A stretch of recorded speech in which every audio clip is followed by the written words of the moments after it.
Good morning. You are listening to UpReach, a morning devotional presented by the Church Street Church of Christ in Lewisburg, Tennessee, to encourage you as you face the opportunities and challenges of today.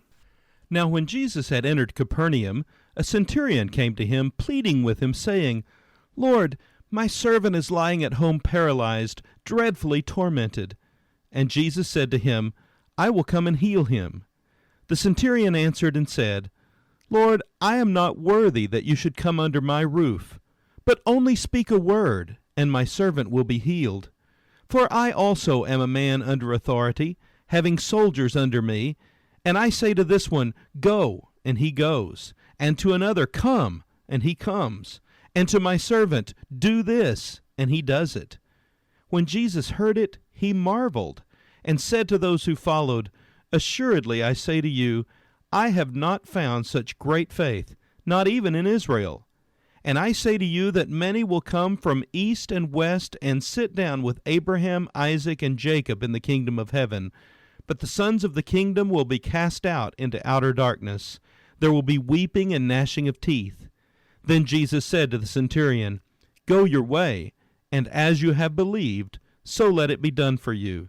And his servant was healed that same hour. Matthew chapter 8, verses 5 through 13.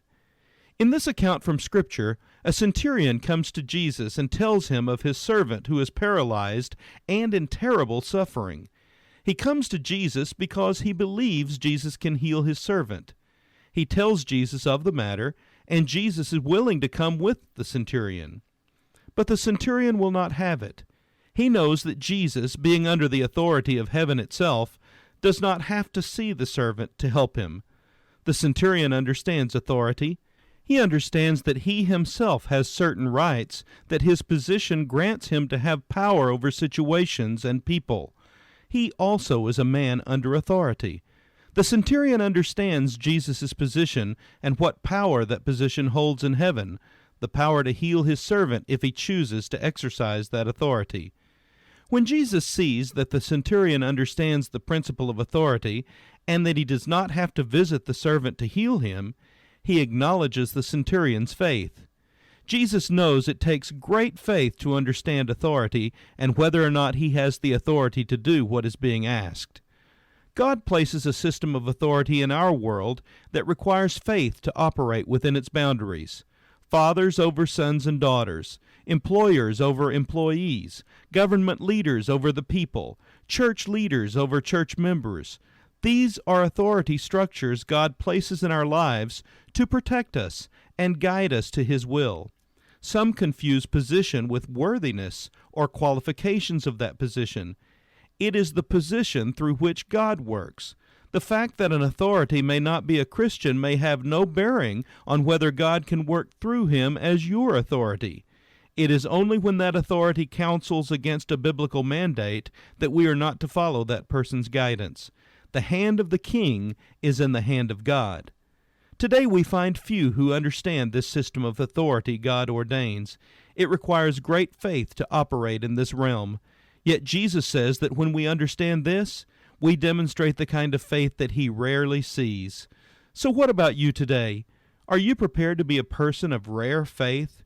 Why not begin to see the authorities placed in your life as those God is using to protect you?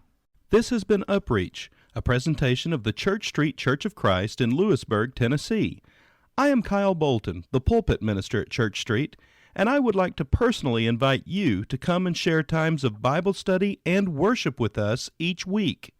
We meet every Sunday at 9 o'clock a.m. for our morning worship, followed by our Sunday school for all ages at 10:15 a.m. Then we meet again at 6 o'clock p.m. for our evening worship. We also have a midweek meeting for devotion and Bible study on Wednesdays at 6:30 p.m. I hope to see you there. Had it not been the Lord who was on our side, had it not been the Lord who was on our side, the